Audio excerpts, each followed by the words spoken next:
everybody, here we are. I wanted to bring up where we are in our schedule. So take a look up here. You see that we are on week 28 of ODA. We are right here. The day's the 7th. Queen Victoria Part 2. Notice nothing is due today. Did you know that? Nothing is due today. But 25 is due next week. Is it 25? Yeah. Okay, good.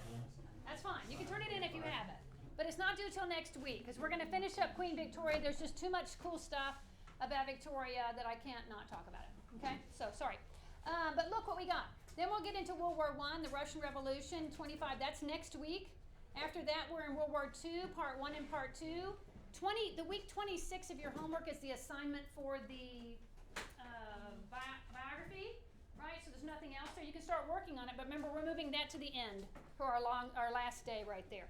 Okay, so notice we don't have any 26 due, but 25 then comes 27. You have 2 weeks to get week 28 done. Then we have nothing in 29 apparently. 30 will be due here. 31 that last day. That last day will be project presentations. We probably will not have time to discuss this book, A Long Way Gone, Memoirs of a Boy Soldier. Did anybody buy that book? Okay, it's going to be optional, okay? It's supposed to be really, really good. I read it a while ago, but it's supposed to be excellent. So if you get a chance to do it, that's great. You can get extra credit for it or whatever. But notice that we're getting really close here, okay? So summer's on the horizon, y'all. Okay, let's just finish strong. Okay. Here we go. We're looking at Victoria's legacy, the late 1800s, and what is known as the isms. Those of you who did it, you went through all the isms, and we're going to go through those today. So we're doing 26B at this point. All right, so here we go. There's Victoria and her husband, Albert. During their time, the first ism we're going to look at is going to be called Darwinism. We're going to see the exploits of the HMS Beagle. It was just going on an expedition around the world, and every time expeditions went out, they would send along with them a scientist who would record any kind of new animal life, plant life, things like this that they found along the way, and they would record it. And on one of these was a man named Charles Darwin. He ended up in the Galapagos Islands. I don't know why I don't have his picture up just yet. And in the Galapagos Islands right here, it's part of Ecuador. I don't know if you knew that. The Galapagos Islands are owned by the country of Ecuador, which is on South America right here. You can go visit the Galapagos Islands. You can't live there. Nobody lives there. But you can go with National Geographic and go walk and see the cool animals and stuff are there. The reason why it's so important is because Charles Darwin work was done there with these animals that were pretty much left to themselves. There was no civilization of humans that were interrupting their life cycle. And so you could see kind of undisturbed animal life. And he came up with some interesting theories about life and how it changes, what we call evolution, right? How it evolves and changes over time. All right, here's our family tree. Here we are with Victoria and Albert. Remember, they were cousins. They were actually first cousins, so very closely related. And they had their 9 children right here. Okay, here they are with their, Albert got sick. So Albert contracted a disease called typhoid fever, and it killed him. It was in the 1862, I think. I remember the American Civil War was going on at the time. And he died. He got sick, and then just a few days later, he died from his disease. And here is his funeral. This is, if you're bothered by seeing dead people, here's a photograph of him dead. Okay, sorry about that, but they had that technology and they did that. He was still relatively young at the time. And Victoria, here she is, I think these are the daughters actually, that might be her, went into mourning for the rest of her life. All right, she never got over her husband's death. And in fact, she never wore anything but black for the rest of her life. Now, these are their kids. I guess they're daughters, and that's a statue of Daddy up there, so they really missed him a lot. Victoria went about naming things, building things, and naming them after her husband. They're still there. This is Royal Albert Hall. You can go there today to see a concert or a play. That's the outside of it, and that's the inside of it. So they put on concerts to this day there, named after him. This is his burial place. So there's Royal Albert Hall, and here is his crypt where he's buried. And then later, much later, when she died, she joined him there, and that is what the mausoleum looks like with their 2 likenesses there on there. All right, so this is when I put in the word Darwinism. That's our first ism we're looking at. Maybe I had those out of order. And here's Charles Darwin. right there. So he's an interesting guy. He started off as a believer like most people of the times, and as he did his studies, he actually moved away from believing that God had made everything to looking at natural ways for it to have been formed. He wrote a book called The Origin of Species. When he looked at the animals in the Galapagos Islands, he noticed some things about them, namely the finches. There were all sorts of different kinds of birds in the Galapagos Islands, and on different islands they acted differently. Some lived in trees, some lived on the land. And he started noticing that their beaks were a little different and their feet were a little different. And he postulated, he theorized, that depending on what little island they were on, they had evolved to have a special kind of beak or feet to adapt to that island. I have no problem believing that. I think that just perfectly explains things. Like a certain beak because they had more access to seeds versus a beak where they had access to fruit, right? They need different beaks to eat fruit than they do to eat seeds and this kind of thing. But it led him to see how we can have this change that goes on in between species. And so we call that microevolution. Microevolution, I believe, is no problem with that. So, but what it turned into was changing from one species to a whole nother species. And that's a big step when you look at it biologically. It's more difficult to explain that way. But his book was very influential. So this would have been in the 1860s. And then that's going to spread over, as you know, the whole world later. All right, so we're looking at Victoria's legacy now. Here she is. That is a photograph of her, and she's going to be wearing, every picture we see of her from now on, she'll be wearing a black dress in mourning for her loss of her husband. Sometimes she'll change her headgear to have, like, here's one with white there, but still wearing black right there. And another ism that popped up here, did you read, those who did the homework, did you read about Marxism? Okay, so Marxism is based off the political theories of a man named Karl Marx and his I don't know what you call it, contributor to that, a guy named Engels. Is that Engels? Yeah, Friedrich Engels right here. Both of these guys are German, and they came up with the theory of politics. They're really coming out of, remember the French Revolution, that whole social contract and all that kind of thing. So they're taking that and they're turning it kind of on its head and saying, okay, what we need to do is get rid of all capitalism. Capitalism is the criminal. It's very greedy. It's all about greed, and it doesn't look for the good of the people. Remember, though, when we talked about the butcher, and the butcher isn't a butcher so that he could feed you. The butcher is a butcher so he can make money at his craft, right? That whole idea. That's how the French were looking at it. That is capitalism. And so there's this thing known as good greed kind of a thing. Well, Marx turns that on his head. But the biggest problem, if you ask me, with the Marxism and the Communist Manifesto that they wrote is that one of the very first ideas that they have that you must believe in order to continue is that there is no God. That's where they start. There is no God. And because of that, man has to depend on his own devices and this kind of thing. So am going to reject it straight out of hand, right? Because I do believe, indeed, that there is a God. So I will say that Marx's theories, if you want to do a biography on Karl Marx, he's very interesting. To do that, he was very poor. He was never wealthy. And he's just an interesting life. He got kicked out of many places. He got kicked out of Germany for his political beliefs. I think he ended up in Paris, actually, and maybe then in London later on. But now his works have been more embraced, sadly, over time. I will say that people who hold to the communist theory are very patient people, and they'll be happy to wait until we all are not looking, and then they'll take over. All right, so that's the goal right now, including, and sadly, in our country at this point in time. All right. It's much easier to explain what was going on with England when it comes to imperialism. Do you know what imperialism means? James. Roman thinks he knows. Had it, Roman. It's when you try to spread your influence or like country through military efforts. And you make colonies, you colonize places far away from you and bring your culture to them, right? And the effort to civilize them, namely, typically, but also one of the reasons is, why would they go to a country? Would they go to a country just because they're looking out for the poor people in that country? Or is there something in that country they may want? They probably want something in that country, right? So we're looking at what England wants in countries. We saw this with Spain early on. They came to Mexico, they came to South America because there were certain things they wanted there, right? Remember, they got the gold and took that home and all that? That was all imperialism, making a colony down there. The English did it a little bit in the sense when they came over to make colonies in America, but there they had a little different idea, and that was to stay there and have families live there and to truly colonize it with families. All right, but we're going to see England now is going to reach past that. Okay, they lost the Americas, right? So let's start with Africa. Africa is known as the Dark Continent because nobody knew what was going on inside of Africa. It's huge. And nobody knew. They were clueless as to what was going on. That's why they called it the Dark Continent. There's nothing racist here. And here it is today. It's a continent with many countries on it. They're not unified in any way.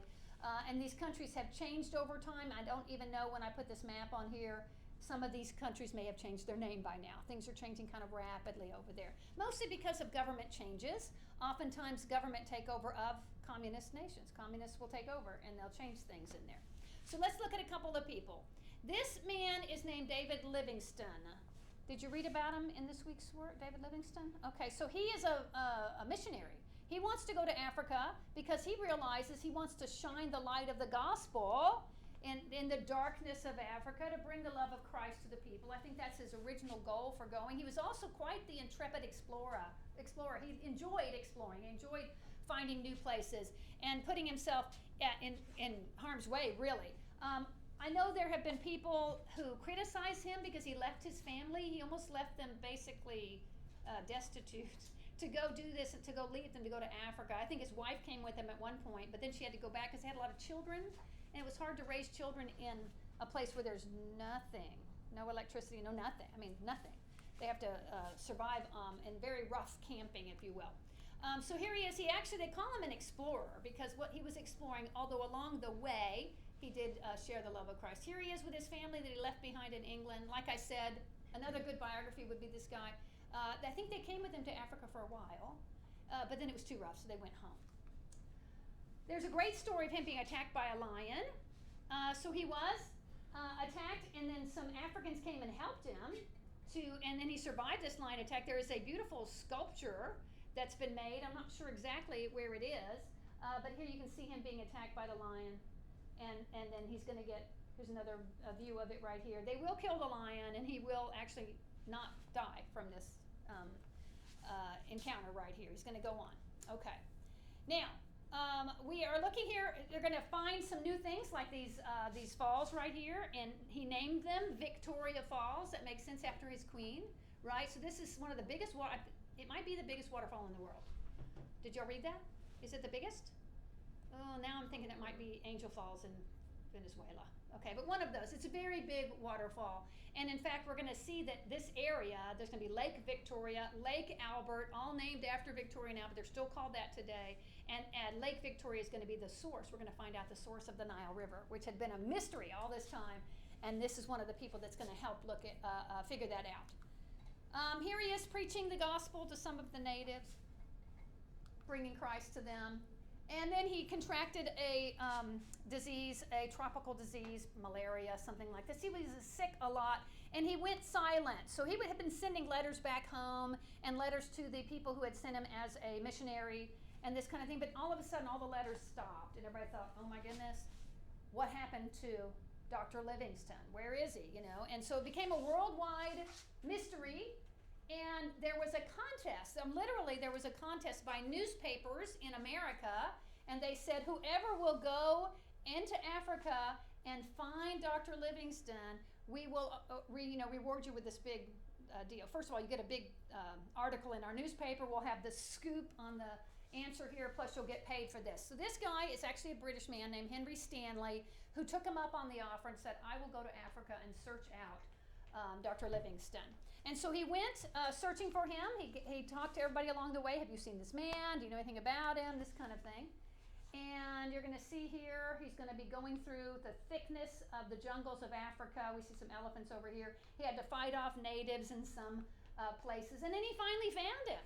He found him. He was very, very ill. This shows him standing up. He probably was too ill to stand up, actually. Do you know what he said to him? What's the famous words? Do you know this famous quote? When Stanley finds him, his famous quote is, Dr. Livingstone, I presume. Y'all never heard that before? You heard that? Yeah, Dr. Livingstone, I presume. It was obviously him. And he found him, and he was able to report back. See, he's there with the United States newspaper, But he was a British man, I'm pretty sure. And then I think very shortly after that, Dr. Livingstone did die from the disease that he had. Next. All right, so let's look at some of our Victorians at the time. We're going to be looking at the idea of realism in literature. Yes, realism in literature. That's going to be writing stories, even our fiction, about the true times, what's happening in the times. And the number one guy of this, you've heard of him. His name is Charles Dickens. So you've heard of Dickens, yeah? Have y'all had to read Dickens at all? In world literature, what'd you read? Tale of Two Cities. David Copperfield. Oliver Twist. I've seen the movie. Yeah, I've seen several of them. I love them all. I like Dickens. Dickens actually toured America and thought America was amazing and thought America was really the best experiment of political philosophy ever anywhere. He really, really liked America. And he said, but things are going to get bad and probably devolve into war, and he was right about that as far as our Civil War. So he predicted our Civil War here. Maybe you read Christmas Carol. Everybody knows about the Christmas Carol with the ghosts of Christmas present, past, and future. That's Dickens, okay? But he also wrote about the tough times. So Oliver Twist was a story of a orphan who was in an orphanage, and he told how awful that was, and he got sold to somebody, but he ran away and ended up a pickpocket in London. Yeah, and I just recently, the other day, they had Oliver the musical on Turner Classic Movies. Oh my goodness, it was so good. But I like musicals. I'm one of those people. Yeah. Cheerio, but be back soon. Alfred Lord Tennyson was a poet. He was a poet laureate of England for a while. He's the one that wrote we briefly listened to his poem last week. Remember the Charge of the Light Brigade? But I didn't have time to finish it. Were you reading that in your homework? Was it in there? No? It's a really good poem. So he wrote some excellent English poetry at this time, during Victoria's time. The Bronte sisters. Y'all have heard of them? Have you heard of Jane Eyre? Seriously, guys, really? The greatest novel ever written is Jane Eyre. This summer, y'all should take it on. It's this thick. But there's a really good movie about it. Yes, Payson. Great Expectations. Oh, Great Expectations with Pip. Yeah. Yeah, that's kind of got the creepy stuff with the guy in the marshes chasing him when he was a little boy. Yeah, but then Mrs. Havisham and all that business. Yeah, she's creepy. Yeah, she wears her wedding dress on the wall, and she burned up. Okay, so Charlotte Bronte wrote Jane Eyre. And Jane Eyre is seriously one of the best novels ever written. There's some darkness to it. She criticized, remember last week we learned about Jane Austen? And Jane Austen was much more cheerful than Charlotte Bronte. Charlotte criticized Jane Austen by saying that she wasn't dark enough. And so you'll have some darkness in these right here. So you may have heard of Jane Eyre. I would recommend that highly. Have you heard of Wuthering Heights? It's got ghosts in it. All right, Wuthering Heights? Yeah, I hate it. I hate that one. I don't like that one. I love Jane Eyre, however. And then I've never read Anne Bronte.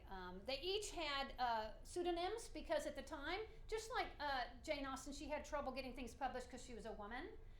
So what they did was they gave themselves names. So her name, Charlotte, was called Courier Bell. That was her male name.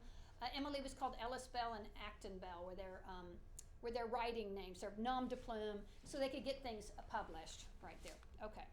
All right, they lived in the Yorkshire area. So the Yorkshire moors, the moors are like windswept plains kind of a thing, where there's something called heather that grows there. You've heard of heather? It's sort of like lavender kind of. Anyway, that's where Wuthering Heights, I told you I didn't like Wuthering Heights. It's beautiful in the sense that it tells about the moors and what things are happening there. It looks just beautiful like this. Yes, that's where they were living. It just kind of gets into this ghost story that freaks me out a little bit. So that's my problem with Wuthering Heights. All right, so Victorian England, here we are, smack in the middle of it. Victoria ruled longer than any other monarch until 2015. In 2015, Elizabeth II passed her up as far as years of ruling. So Elizabeth right now has broken the record. So we think of the idyllic time of Victorian England. We have new fashion that's coming about. Here are the ladies wearing their lovely new fashion dresses. The men with their waistcoats here and their top hats. Remember, the top hats were made of beaver pelt, and the beaver pelt was got in America, and they were hunting almost to extinction, the beaver up north. But they all loved their beaver skin hats. right there that were rubbed with mercury to make them nice and silver. And remember the hatters that made them would go crazy. And that's why they're called Mad Hatters, because they had mercury poisoning from treating the hats with mercury. Yeah, interesting side thing there. This is a woman called Isabella Beeton. She wrote down the first cookbook known that we know about. She's the epitome of Victorian social behavior. Mrs. Beeton's Book of Household Management. It had a cookbook, recipes with fixed measurements, and a complete guide to running the, I think it's the home, yeah, running the home. It got cut off there, sorry about that. So this is kind of the beginning of that, where women are having this domestic time. Here it is, the best of Mrs. Beeton's Cakes and Baking. So if you're a fan of the Great British Baking Show or whatever, it's kind of a extension of these things that were going on. All right, wealthy Victorian boys were sent to boarding schools. The most famous is Eton College. It's still there today. Rich young boys go there. The princes, Prince William, Prince Harry, both went to Eton. It's just the place they go. Here it is. That's what the college looks like. And here are some boys that were, I think they were the rowers. They were either the cricket team. It looks more like a cricket team, doesn't it? You know what cricket is? Cricket's like their version, their really crummy version of baseball. Yeah. It's like really dumb, you know, but it's okay. You know, I actually have a cricket bat and a cricket ball, but you have to like run back and forth, like between here and here and here. You know, there's no bases or anything. You knock down little pieces of wood. I don't know, kind of goofy. But they're also very famous for rowing, you know, rowing sports. Eton's very famous for that. So this could be the rowing team. They've won an award, you can see right there in the middle. Or it could be their cricket team. I don't know. So here's our idyllic children out playing with their little toys, wearing their cute little Victorian clothes and things like this. And it's just so idyllic. This is probably from a book of poetry. Robert Louis Stevenson would write poetry that the children would read. It was just lovely. But honestly, this is more of what the majority of the children were doing at the time. So little kids were put to work in the factories. The factories liked to employ children. Number one, they didn't have to pay them as much. Number two, children are small. And they can climb up things. And so here they are climbing on top of these machines to replace the thread into these little weaving machines right here. The problem is if they slipped and fell, they could get an arm or leg caught in the machine and it takes their arm or leg off. And they're crippled for the rest of their life. Here are some children who were in the coal mines. They really liked having kids in the coal mines because of their small bodies. They could reach through really small tunnels and carry these like loads of coal through small tunnels. I don't know how y'all feel about being in small tunnels. It would freak me out. I'm a little bit claustrophobic that way. Especially if there's water. Like if it should fill up with water, then I'm really claustrophobic because, you know. So, but anyway, the children were not treated well. And so the Christian churches started noticing all these kind of things. They said, really, it's not the best thing for these children to be working. And furthermore, only the rich kids are getting educated. Let's start some schools for the poor people. And so these schools were called the ragged schools, for the ragged children, the children who literally wore rags. That was their clothes. But these would eventually, during Victorian times, become compulsory. What does this word mean? Required by law. That they would have to go to school. And so when the law requires something, the law has to provide something. So in America, we have compulsory school. You're coming to school not just because your parents want you to learn something. You're coming to school because the law makes them send you to school. Okay? If you didn't come to this school, you would have to go to a different school. What would it be? What's it called? Public school. Public school. Who pays for that? Taxpayers. Everyone, including me. Yeah, I do. I own property, and my property taxes pay for schools. So that's going to kind of start here during Victorian times. So it's good. Is it good to educate young people? Absolutely. Absolutely. Eventually, also, there will be laws passed about children working in factories. It's called child labor laws. We have child labor laws in here. Maybe y'all can answer this question for me. How old do you have to be to work at Chick-fil-A? 16. Is it 16? Okay, I know when I was young, 16 was the age they wanted because I would drive myself, right? Because we get a driver's license at 16. I know there are places you can work younger, especially if a business is owned by a family member. You can work pretty young there. But there are still child labor laws. We do not put 7 or 8-year-old children to work unless they're mowing their own lawn or something, right? We don't put them in a factory. Because we've learned our lesson from things like this, these poor kids who had been wounded or otherwise troubled by working. And Dickens tells a lot of that about children in work factories and stuff. Okay, there was also crime at the time. So we can see here this ruffians in the street of London grabbing the man here so this guy can take his money from him, beat him up and take his money. Furthermore, if you watched Oliver, you could see they were trained at how to pick pockets. You got to pick a pocket or two, right? And they'd go learn how to pick the pocket of a rich man where he couldn't feel it, okay? There was a famous or infamous criminal at the time who was known for murdering women and butchering them. His name was Jack the Ripper. So that was happening during the later part of Victorian times. He's called that, he named himself that. He sent a letter to the newspaper, and in the newspaper he said, I've been killing people and I shall keep killing people. As yours truly, Jack the Ripper. So he signed it. This is an unsolved mystery. We don't know who he was.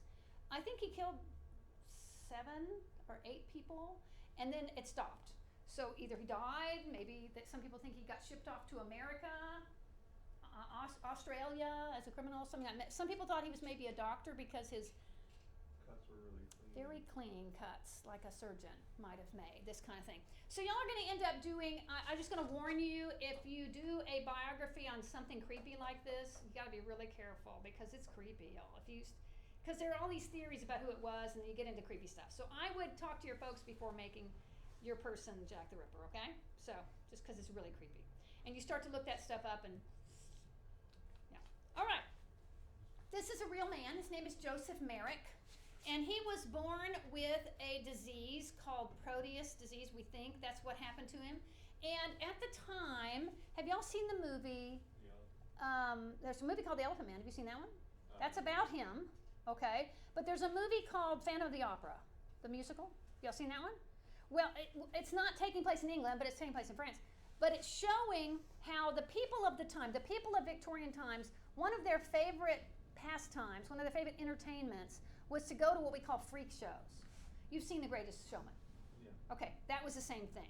People came to see the lady with the beard, you know, and I don't know what the other, it's the little short guy, right, the Tiny Tim or whatever his name was. Because people kind of got, I don't know, they were interested in seeing, sorry to say it, was seeing freaks. That's what they were called, freaks. I don't call them that, right. But this is how he made his money. He would sit and people would come in and gawk at him and look at him and go, ooh, you know, because he had this disease. There he is dressed up. Here he is. Now this is a photo that was taken by a doctor. So a doctor was trying to figure out what was wrong with him and if there was anything they could do to help him. So you see the overgrowth of bone in his skull, and then there's actually bone under here that's overgrowing like that, and alongside him, look at his feet, look kind of like an elephant's foot, so that's where he gets his name, Elephant Man. So it's called Proteus, what's the disease called? Proteus syndrome. We think that's what he had, and it eventually did kill him. If you watch the movie Elephant Man, but you have to get permission, I don't have any idea what it's rated, I don't know. It shows the story of the doctor who was trying to help him, who treated him like a human being. And one of the quotes is, I am not an animal, I am a human being, because people would look at him like he was in a zoo or something like that. He had to sleep sitting up because of the weight of his head. But one day he said, I want to be like a regular human being and I want to lay down to sleep. And he did, and it killed him. So that's how he died, because it suffocated him because of the weight of his head. So, very sad. All right, so now we have Victoria's realm. The saying goes, the sun never sets on the empire. All right, so you can see everything in red is part of England. And so the sun is always shining somewhere in Victoria's realm. All right, so let's go to Canada. Anybody been? Mm-hmm. Have you? It's beautiful, right? Now, I've tried to study the history of Canada. It's kind of boring, kind of blah. I'm trying to find these cool things about Canada. One cool thing about it, they have the Mounties, right? The Mounties are cool. That's their police. And they're called the Canadian Mounted Police. Mountie stands for mounted. They're mounted on horses. That's because there's so much land to cover. Here's what some of it looks like. How beautiful. I think that might be Banff. Have you heard of Banff? That's all I have about them. That's how much I have about Canadian history. Okay. Yeah. They were part of England at the time. So during our American Revolution, the people who were against the revolution in America, they moved to Canada. All right. So that's where they're living. There is one province of Canada where they speak French. Do you know what it is? Anyone? Somebody said Quebec? Quebec is where they speak French. They speak French and English there. I have friends who live in Quebec, and they mostly speak French. Okay, we also have Australia. So remember, Captain Cook discovered Australia, and he named many of the places. And when he got there, he said, this would be a good place to send criminals. They made it a penal colony, and that means that you're going to send criminals there. Now, in America, remember we had Georgia, the country or the colony of Georgia. Mostly the criminals that went there were debtors, prison criminals that had to go have a new start.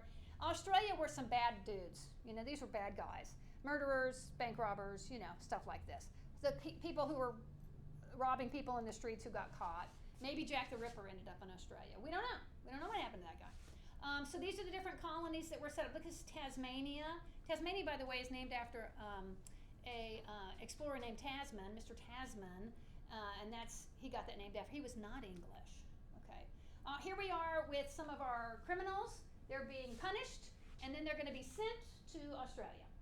Now, these at the time in 1846 were what they were called New South Wales.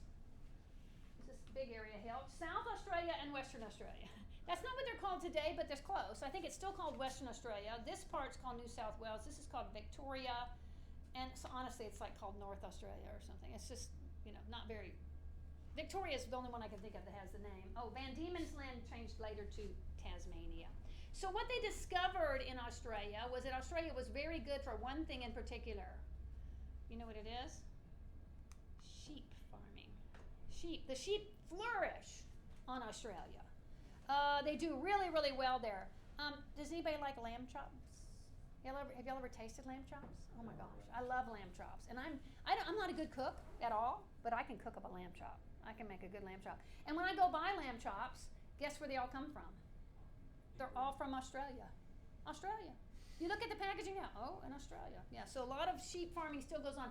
Now, sheep aren't only good for lamb chops. They're very good, but they also have wool, right? So for woolen clothes.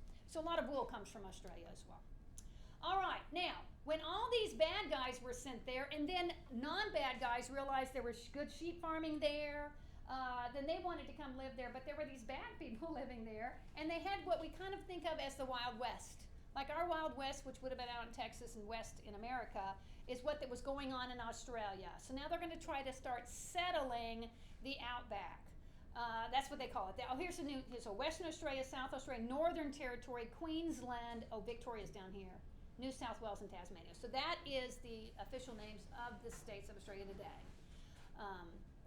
Most of the people live right down here. The vast majority. There's a big desert right in the middle. And then Darwin, we're going to see part of Darwin was involved heavily in the Second World War. If you've seen the movie Australia. Has anybody seen the movie Australia? Oh my gosh, so good. All right. This is one of those criminals who ended up in Australia. He is an outlaw. His name is Ned Kelly. And he made himself a suit of armor right there out of old pieces of metal. He's got a metal helmet there and his metal so that when he got in shootouts that the bullets wouldn't hurt him. All right, so he was a horse thief and he robbed, I think, a train or something like this. And so the police were after him and they caught him. They caught up with him in the woods right here. Here he is defending himself, but notice he's got his helmet on and his cool, armor right there. And he survived the shootout. They nursed him back to health, so then they could hang him. So they hanged him as a horse thief. Yeah, that's Wild West, right? That's what happens. Horse thieves got to be hanged. All right. Now let's talk about China. This general, Major General Charles George Gordon, was sent to China where England had several, remember we talked last time about the opium dens and that kind of thing, that China was, the English wanted tea from China, and the Chinese wanted nothing from England. And so the English found out something they did want, and that was opium. And so they started trading opium for tea, this kind of thing, and drove their people to become a bunch of drug addicts, all right? But there were some rebellions. And so the English sent their army to go put down rebellions. Here he is, defending some English properties. Now, I will say there were some Chinese people that were fighting other Chinese people, and the British supported one of those groups, okay?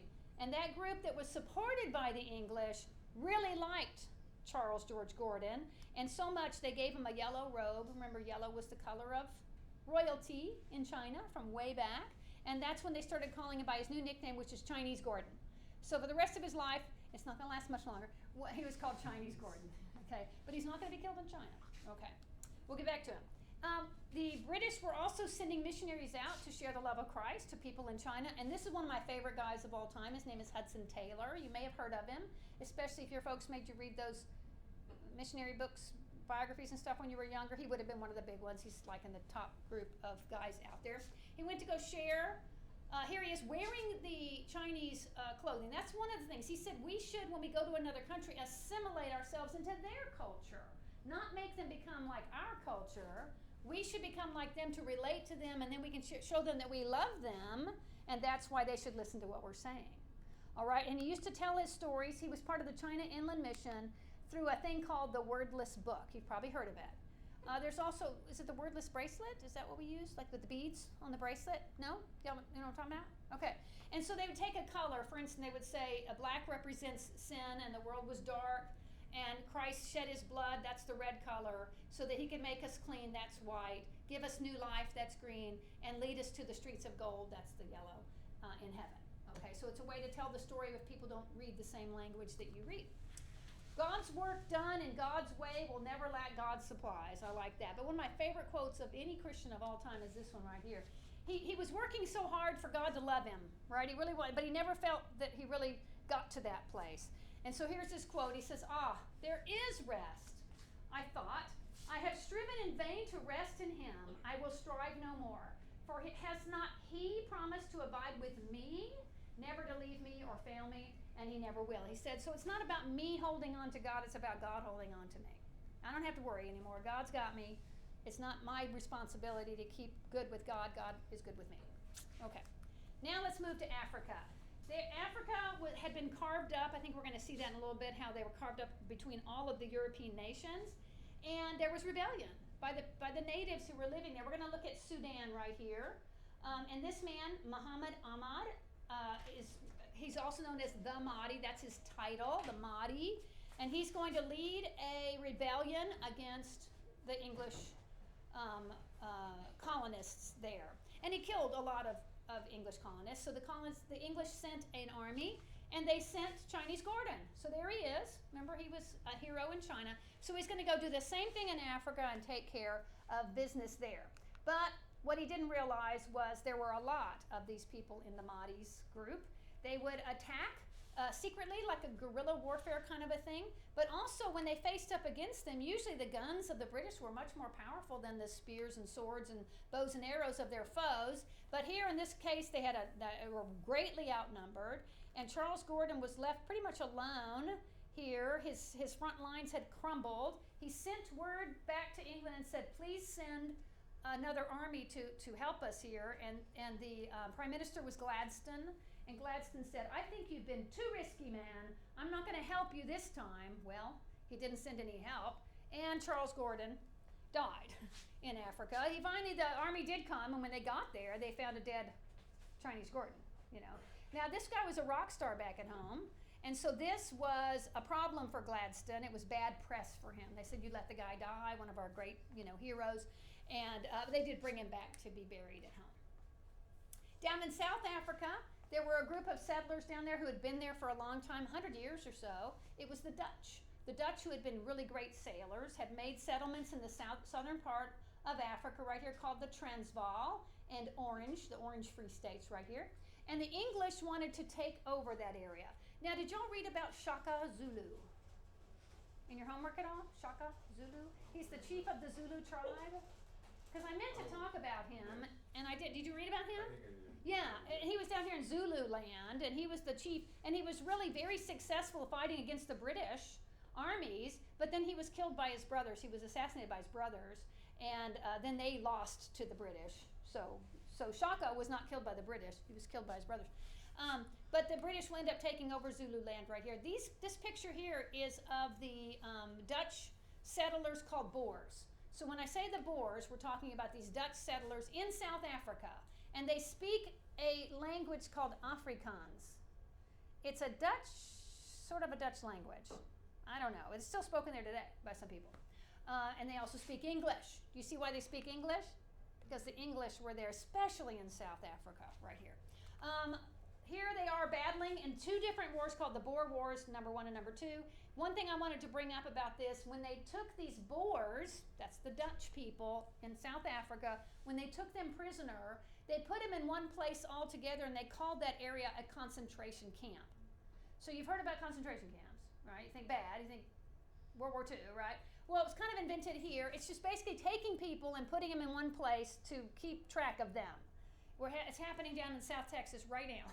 We have these camps where these children and things who are coming from other countries over our border are put into these little places, and they're called concentration camps. I mean, because you've concentrated them in one area. So the English really invented it, if you will, down here at the time of the Boer Wars. Cecil Rhodes is an Englishman who was kind of exploring. He was down in South Africa, and there was one thing he noticed. There was these children, these little African children were playing, and they had their toys, and their toys were rocks. That's what they played with. And they were rolling rocks, kind of like the bocce ball kind of a thing. You throw the ball and it rolls. So they had some kind of rounder rocks, and they're throwing them. Well, Cecil Rhodes noticed something about the rock. It was kind of glinting in the light. He saw light shining and reflecting. He said, "Hey, kid, let me see that rock." And when he picked up the rock, he noticed there was something inside the rock. And what he found was a diamond in there. And so he kept the rock. The kids, their only toy, takes their rock away. And he said, "I think there's diamonds in them thar hills." And so he started some exploration. And here he is stretching from the tip of Africa to the top of Africa right here. And he started digging mines, and sure enough, he found lots of diamonds. In fact, the vast majority of diamonds in the world today are coming still from South Africa, or other parts of Africa, but South Africa in particular. So he set up a series of diamond mines across the country. He took over one of the areas and called it Rhodesia. I remember his name is Cecil Rhodes. Have you heard of the Rhodes Scholarship? Yeah, that's named after Cecil Rhodes. All right. And I'm going to say, of all the people we study, I don't know. You can read quotes by lots of people, but here, let's read his quote. Ready? "Africa is still lying ready for us. It's our duty to take it. It's our duty to seize every opportunity of acquiring more territory, and we should keep this one idea steadily before our eyes, that more territory simply means more of the Anglo-Saxon race, more of the best, the most human, the most honorable race that the world possesses." Okay, sorry. The guy's a big fat racist, all right? And he saw the people of Africa as being less than human.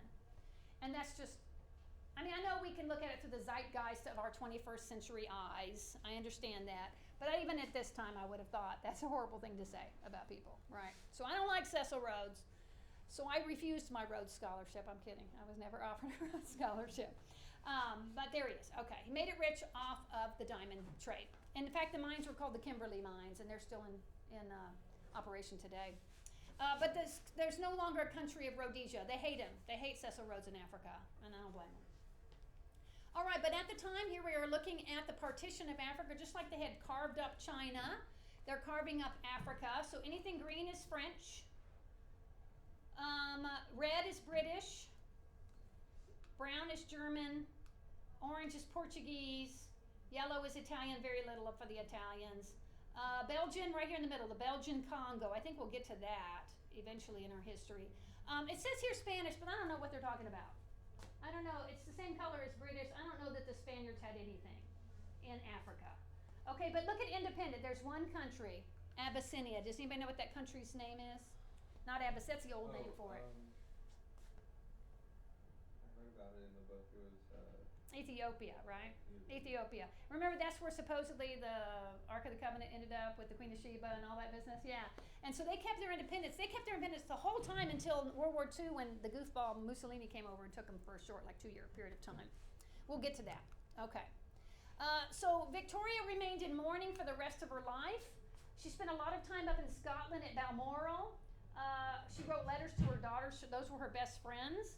And she rode her horse every morning. And the keeper of her horses was a man named Mr. Brown, okay? She spent so much time up in Scotland. She was not involved with the government at all. The Parliament was able to pretty much be free of any kind of influence of her because she was just so depressed. She was so depressed after losing her husband. For 30 years she was depressed about losing her husband. But people started calling her Mrs. Brown because Mr. Brown spent so much time with her. Here's a picture of Mr. Brown. And in fact, there's a really good movie called Mrs. Brown, and it's, you know who Judi Dench is, the actress Judi Dench? She's like the matriarch of the British actors today. She plays Queen Victoria as an old woman, and then the man is the Scottish man, Mr. Brown. There was nothing going on between them. She just found peace in riding her horse, and he would talk to her plainly. All right, so then we're going to see a celebration of 50 years on the throne. It's called, I don't have the words up there, it was called her Golden Jubilee. Big ceremonies. They had all this stuff. They still do this in England today when there's something on a wedding or something. They put out teacups and plates and posters and cards and everything. So here's a picture of her in her youth and her picture as she's older. And there's big celebrations. Then there was the Diamond Jubilee. I think we decided that was 60 years on the throne in 1896. Big parades and things like that. Now let's take a look at her children. Okay, remember 9 children. They're all growing up now. And we're going to see there was a problem with the children. It turns out Victoria was a carrier of an X-linked gene for the disease called hemophilia. And so here she is. So when you look at this is called a pedigree, right? When you see the square is a male, the circle is a female. And if they have the disease, they're colored in completely solid. And if they're carriers, they're half like this. So out of 9 children, it's pretty lucky they only end up with one child that had hemophilia. That was Leopold right here. Leopold was very, very closely guarded his whole childhood, obviously, because if he had any, you know what hemophilia is, right? It's when you can't stop bleeding. So if there's no clotting factors, you're missing some clotting factors. And so when you start bleeding, you can bleed to death. All right. Most of us can stop bleeding, right, and it keep us from bleeding out. So they took care of Leopold. Poor thing, there's pictures of him looking out of a window, and all his siblings are all playing out in the yard, but he couldn't go play in the yard because he might fall down and hurt himself and bleed to death. But he did live into his 20s. He actually lived long enough to get married and have a couple of children. And the children I think became carriers. Does it show him? Oh, no, it looks like his son Rupert actually had the disease. Now you'll notice, look at everybody who has the disease. Solid color. What sex are they? Male. They're all males, okay? Because it is carried on the X gene. And since it's carried on the X gene, boys only have one X gene. You have an X and you have a Y. If you have 2 X genes, like us girls do, X and X, the one X will cover up that gene so it's not expressed. You probably remember this from biology class. So they were all boys that ended up with them. Let's see if we can get down here. Oh, they don't actually show him on here. One of her grandsons is a guy called Alexei Romanov of the Russian Empire, right? So we'll get to him. Yeah. All right. So, but Victoria is known as the grandmother of Europe because all of her children married princes and kings and all that kind of makes sense, right? That they would go off and marry. Here's her oldest daughter, Victoria, who married, I guess, the king of Prussia, Wilhelm the First, and had a son named Wilhelm II. So there's a grandson right there, Wilhelm II. And we're going to see others. So we have a king of Norway here. We have a prince of Sweden, king of Sweden, king of Spain. So we have everyone, Denmark. Those are all going to be grandchildren. So most of the royalty in Europe today is somehow related to Victoria. All right, so they're a bunch of cousins, and they're all marrying each other. So that's how that hemophilia keeps spreading. Now, fortunately today for hemophilia, we have medications that help hemophiliacs to manage hemophilia. You'll never be rid of it because it's genetic, right? It's a genetic deal. I found out today one of my students has a little brother with hemophilia. So, all right, so we're going to go really basically kind of key in on him. He's Wilhelm II. Look at his mustache, okay? We're going to look at what's going to happen in Germany. Remember, Germany was all those separate principalities, and we have the big rising of Prussia under Frederick the Great, and the rising of Austria under Franz Joseph. That would be the brother of Marie Antoinette. All right, so it says here, this guy, Johann Gottlieb Fritzsche, says we're going to have the first original truly natural boundaries of states are beyond doubt their internal boundaries. So he's talking about bringing everybody together, belong together, by nature one, inseparable whole. What usually unifies a country? Do you know what it is? It's language. Language. So all the people in there are all speaking German. So he's saying, well, we all speak German, we should unify. There are 39 different German states. Here they all are. Some big, Prussia, Austria, some smaller, but they're all speaking Germany. Do you know what they speak in Austria today? Austria, not Australia, Austria. They speak German. They speak German in Austria. In Australia, they speak English with a very interesting Australian accent, right? Okay, so we're going to see a confederation forming here. Here we go. Who's going to dominate? Is it going to be Prussia or Austria?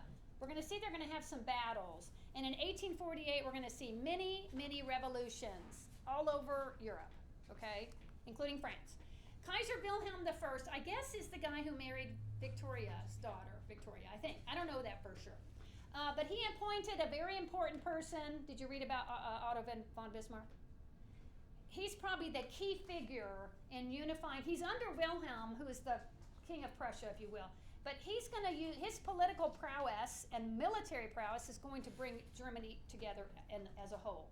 There he is, Wilhelm's prime minister, Otto von Bismarck, and he's gonna turn it all around. His goal is to have a strong unified state under Prussian dominance naturally. So what we've called Prussia all this time is now going to be called Germany. Okay, there's a little bit of the eastern part of that that'll end up being Poland, but mostly Germany.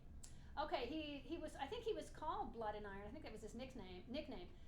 So Prussia in Germany is not determined by liberalism, but by power. All right, so he says it's not going to be speeches and stuff, but it's going to be the military that's going to do it. By iron and by blood. That's military right there. So that's his quote. All right, let's see what happens. Here are the wars of German unification. Here we have the Schleswig Wars, established German dominance over all the rest of the German-speaking territories. I'm going to tell you that doesn't really include Austria at this point. Austrian-Prussian War established Prussian dominance over the German state. And Franco-Prussian War, that is the southern Germany where they're taking from France. Franco means France. There's going to be a big war in France. All right, so there's Prussia, there's Austria, and Prussia grows, and there's a big war going on, so by blood and by iron here. Then we have the Austro-Prussian War of 1866. Prussia wins, but Austria keeps it, in 7 weeks no less, Austria keeps its boundaries. Our Franco-Prussian War, the invasion, okay, this is Germany invading France. Okay, this is going to be repeated, right? It's going to be repeated in World War II. They're going to fail in World War I, but they succeeded here because of Bismarck. They actually are going to come in to France. It says it would naturally flow after the war against Austria. I don't really see it, but they're looking for that southern part right here. So the siege of Paris, we once again have the Parisians with barricades in the streets. It's pretty normal for Paris. And Prussia's going to win. That is Napoleon III right there, Napoleon Bonaparte's nephew, who had become the king or the leader of France at this point right here. Here he is sitting with Bismarck. Bismarck easily marched into Paris, and he was able to get that land to the south of France as part of Germany. He didn't want all of France. He didn't take all of France. So now he becomes something called a chancellor. Remember that title. And the proclamation of the German Empire is proclaimed in Versailles in the Hall of Mirrors. So here we see Germany. They're going to annex this area of France right here called the Alsace-Lorraine region, and that will remain a bitter, disputed area until the end of World War II. So today the Alsace-Lorraine region is part of France because Germany lost World War II. So we'll see them lose that. All right, here's our timeline. All right, between 1815 and 1871, we have the German Empire proclaimed here after these different wars right here for unifying. And he had a name for it. He said, we're looking at the big German Empire. It's going to take over from, I don't know what the previous empire was called, except it was called the First Reich, the first empire. So he calls it the Second Reich. You've probably heard of the Third Reich. Who proclaimed the Third Reich? Adolf Hitler. Adolf Hitler, yeah. So he's going to see that. Meanwhile, we're going to have unification in Italy, okay? Italy's got all these separate city-states right here, and they're going to change. This actually goes through a video of that, but it takes too long to get through it, so we're going to move on. Two main people we'll be looking at is Mazzini and Garibaldi. I don't know much about Cavour here, but they're considered Italy's three founding fathers to unify the country, and it's really Garibaldi who, I guess he turned his back on Mazzini right here and decided to bring a king to Italy. There's Garibaldi on the right, and brings Victor Emmanuel in as the king of Italy right here. Okay, so Italy will become unified for the first time really ever. I mean, since the Roman Empire. The Roman Empire was unified then. Okay, and we have, continuing with our revolutions of 1848, we have a bunch of them. I know that Hungary will go through one, and so it's going to be absorbed into Austria, and it'll become Austria-Hungary. That's important, right? So here we have the revolutionaries. The group are the liberals. They want to limit church and state power. They want a Republican government, economic freedom. The nationalists want national unity based on common language, culture, religion, and shared history. Is that all I have for that? Oh, Democrats, universal male suffrage, and socialists, worker ownership by means of production. That's going to be the ism, including Marxism. Our Hungarian Revolution, they're going to lose that revolution. The Russians are going to help this is Nicholas I of Russia. He's going to help the Habsburg counter-revolution for Austria basically to take Hungary. And they're going to have Hungarian surrender. And this is going to be the creation of the thing called Austria-Hungary. Okay, that's when that happens. Now I want you to start to see what we're shaping up now. It's 1900. We have Austria-Hungary. We have Germany. We have France. We have Italy united. We have Spain, we have England, we have Russia. What am I setting up for you here? All these guys are going to go to war. Yeah, they're going to go. It's going to be the First World War. Okay, we'll get to that next week, I think, right? What about Russia? Russia's huge, but I think it's the largest country in the world as far as square mileage. Okay, not people-wise, because you can't really live in Siberia very well. It's a very forbidding place to live. All right, now I've got several guys here. We have Alexander the First. We have Nicholas the First, I think. And then we have, I think this is Alexander the Second. Oh wait, I have it listed. Yay for me, I made myself a note. All right, I was wrong a little bit. This is Nicholas the First. No, I'm sure this is. Okay, here's the guy I want to key on, Alexander the Second. Okay, here's Alexander the Second. All right, so they're the Tsar. Remember, Tsar is the Russian name for Caesar. And Alexander II realizes in his vast country, he's got this group of people called serfs. What are serfs? Peasants, but worse than that. Oh, they're like slaves? Or? They're really slaves. They're really slaves. All right, so he's got these slaves, and he starts to realize that life really is not good for the serfs. So he decided what he's going to do is he's going to do something really, really great. He's going to free the serfs. So it was Alexander II who freed the serfs, and they paid him back. They were so grateful for this, they paid him back by assassinating him.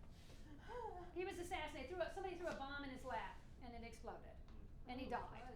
Yeah, so that's Alexander II who died by assassination. I'm not sure how this picture works. I thought he was in the carriage when they threw it at him. I don't know if that's maybe supposed to him. I just know they say threw in his lap, and I'm thinking how painful. So his son's going to take over, who is Alexander III. So Alexander III had an idea. This is odd. He said, I know the problem. Okay, the serfs are free now. We've taken care of that issue. I think the biggest problem in our country is the Jews. Does that sound familiar? It's going to happen again in Europe as well. He said, I've got to get these Jews and put them in a place. We're going to kind of concentrate them in an area. And that area that he concentrated, a big, large area, all these cities in here, he said, you have to live in this area, this state, if you will. And he called that area the Pale, P-A-L-E, the Pale. And if you went outside of that, it was called going beyond the pale. You may have heard that figure of speech. That's beyond the pale. That's gone out of the boundaries of legalism, of what's legally done.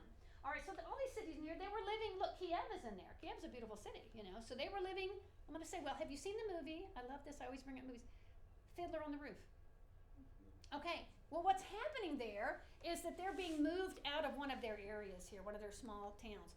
So here is Alexander III, and I think he's in the Pale telling the people that he's going to make their area smaller. He had these things called pogroms, and the pogroms was get out, move, we want this land, we're going to move you off of this land. That's what's happening in Fiddler on the Roof. They're moving them out. So he concentrated all the Jewish people into that white part? Yes, in the area called the Pale. And he didn't give them like time to leave before he did that? I don't know, we'd have to do some research on that. He just said you can't live in the big, like you can't live in Moscow, you can't live in St. Petersburg, you have to live in this area. Because I think Hitler gave them like 6 or 7 years to get out of Germany. 6 or 7 years? Something like that. Okay, we'll have to figure that one out. And when he concentrated him, he didn't concentrate him in a region, he concentrated him in a camp, which is different, right? It's very concentrated. So in that region called the Pale was a large region, you know, a large area. But in Fiddler on the Roof, they're being moved from there again. So they were being treated poorly. That's the bottom line for that. All right, 1901. Victoria finally died in 1901. Interestingly, in America in 1901, our president was assassinated. This is the turn of the century, right? This is the new century, the 20th century. And things were really like reaching the boiling point in many parts of the world. We have all those revolutions going on. We have a lot of people called anarchists, and some of them from Italy, and some of those were in America. The person that killed President McKinley in 1901 was an anarchist, someone who believed in no government. So let's kill the president, kind of thing. And McKinley, when he died, his vice president took over, and that guy's name was Teddy Roosevelt. All right, here is the funeral for Victoria. The whole country was in deep mourning. Of course, she was very old. They expected her to die, but when she died, they were very, very sad about the whole thing. Here we have the big funeral procession right there. Let's look at some literature. Y'all like Victorian literature? No. Oh, come on. Robert Louis Stevenson. Here are some of those kids' poems. When I was down beside the sea, a wooden spade they gave to me to dig the sandy shore. My holes were empty like a cup. In every hole the sea came up till it could come no more. It's just very sweet. It's called the Children's Verses, Garden Verses or something like that. Very nice. Robert Louis Stevenson is really well known for a creepy story he wrote. Do you know what it's called? It's called The Strange Case of Dr. Jekyll and Mr. Hyde. You heard of that one? Yeah. So he was really good. Oscar Wilde, one of the funniest people ever. He wrote plays. That's one of his quotes right there. To live is the rarest thing in the world. Most people exist. That is all. Have you ever heard of the trouble of being earnest? Is that what it's called? Anyway, if you ever get a chance, his plays are a little bit bawdy, a little bit like Shakespeare, but they're funny. Oscar Wilde. Okay. Thomas Hardy. Oh my goodness, this guy is so depressing. He's one of the most depressing people out there. He wrote a book called Tess of the Dubervilles about a girl named Tess, and her life, she would have been better off if she just died. It was just so depressing. She was treated so poorly all around. But I will say there's one that he wrote. He wrote The Mayor of Casterbridge, but there's one that was just very recently turned into a movie, and it's really, really good. It's called Far from the Madding Crowd. Did y'all see that one? Oh my gosh, that's Carey Mulligan. She's a big star right now. Yes, no? Y'all aren't into movies, I guess, right?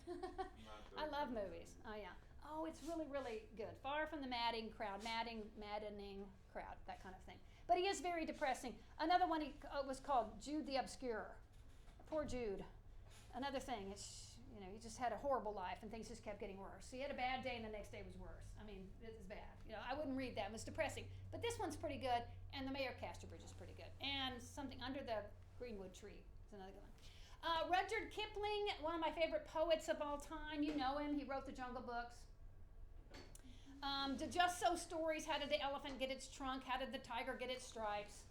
Jungle Books right there. And if you ever read, part of the Jungle Books is this, Rikki Tikki Tavi. Do y'all know Rikki Tikki Tavi? About the little mongoose who kills the, oh my goodness, very good. They made a cartoon out of it, very good. That's all Rudyard Kipling right there. Here's Edwardian England. Now, Victoria, when she died, her son Edward will take over. That's him. He's going to be Edward the 7th. Now I'm confused. Oh no. It is it 7th? Okay. And then her grandson George will become George the 5th. And her great-grandson will be Edward the 8th? Yeah. I hate Roman numerals. Okay, so Edward the 7th will become king after his mother dies. His queen is Alexandra. He only served for about 10 years because he was in his 60s when he became the king, kind of like our Charles now. Sandringham House is where he liked to spend most of his time. And here we're going to see, there's Victoria in the middle. She looks really old and like about to die here. All these kids are these grandkids from her children who were married to all the crown princes and kings of Europe. Okay, there's George V. When Edward died, after 10 years, his son becomes George V. He'll be king during the First World War. His family, we have Edward there, his oldest son. Then his second oldest son is George V. And that's going to be important soon when we find out why Edward won't be king and George will as the second. Now look at these cousins, y'all. Here is George V and his cousin Wilhelm II from Germany. Okay? But look at him with his cousin Nicholas. Honestly, I don't know who's who here. I think this is George V. Do y'all agree? I don't know. Let's go back to George real quick. There. So look at George. Right there. Him? The one on the right. He's got more. You think that's head. George? Yeah, he's got a smaller head. Okay, well his cousin is Nicholas of Russia. But look how much they look alike, okay? And Nicholas of Russia, whichever one it is in that picture right there, is going to have a real tragic tale, right? We know about that. We'll learn about him next week and the Russian Revolution. All right, 1912. Have you heard of the Titanic? Yeah. Okay, it was a big ship, big sailing vessel. It was unsinkable. All right, the great technology of man had conquered the seas. All right, such arrogance, yes? So here we go. It was going from England to New York. It never made it. On April 15th, so it's April 7th now, so about this time of year, if you were out in the ocean this time of year, you can imagine the water's still pretty cold from winter. Yeah, so there were lots of icebergs floating. There had been iceberg warnings, and of course we know that it did hit an iceberg. Oh, I have this, hold on.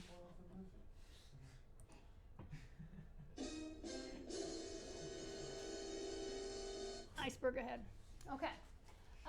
Yeah, if you've seen the movie, I will say I hate that movie, The Titanic. If y'all seen it, I don't like it at all. I don't think I don't like it. I don't like the love story. I think it's entirely improbable. But the special effects of the sinking of the ship is awesome. Watch it for that. If your parents let you watch it, you may not. I think it's rated R. I don't know. I don't like it. But what the eyewitnesses told us. Let's go to here. I'm not going to play that. Right here. It hits the iceberg. Okay, and then it starts to get heavy in the front. Because it hit the ice, because it glanced it on the side, if it had hit it head on, it probably wouldn't have sunk. But because they glanced it, it filled up 5 rooms in here, and we're going to see it's going to get really heavy. It's going to actually crack in 2. And this one, what the eyewitnesses said is they saw the tail end of it straight up in the air. And when they said that, nobody believed them until the 1980s when we found it on the bottom of the sea. And this is artist's rendition of what it's really, really deep. And it took us technology to get submarines that could get down that far. There's actually a submarine you can get into and go down there now. So a guy named Ballard, I think David Ballard maybe, was the one who found it. That's the front of it, but if you see it kind of fell, so I have it turned around this way. Here's the front and the back, and the front ended up here. The back was really far away, and I feel like it got twisted around.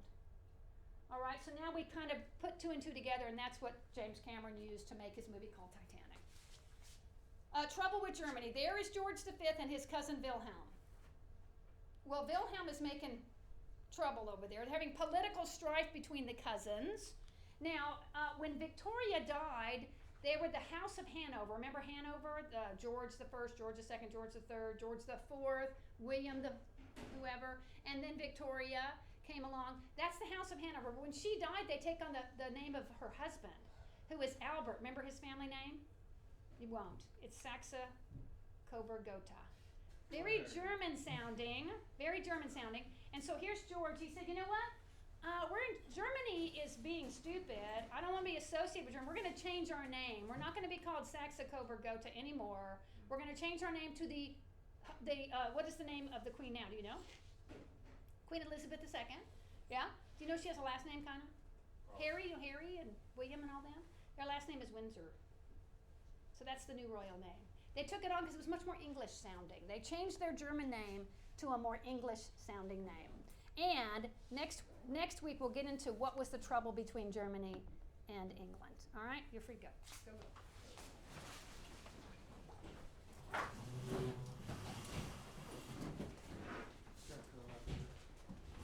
And next week, week 25 is due.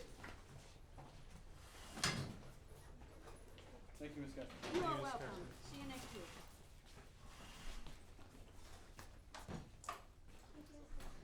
You're welcome. Miss Casper, Yes. can we get extra credit for seeing the Titanic? I don't like it. I've seen it twice. It's very good. Here's my quiz and study guide. Okay, okay. Okay, because you weren't here yesterday, that's right. Okay, got it, thank you. Bye, Payson.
25? What? No way. Come back there. I know, I just keep doing No, one. that's 20. Is this you? No, that's not you. Okay, wait, I'm only 27 actually. You're ahead then. 25. 25's due next week. 25. Who's on 26? Right, this is just that assignment that Do we're we have doing to do at the end of, what's at the end of the year, right? The last day, remember we're doing that. So do we Buyer just pick definitive- anybody in the, like, what do you What are you do? doing? What now? What's your question? Like, what is the assignment about? Like,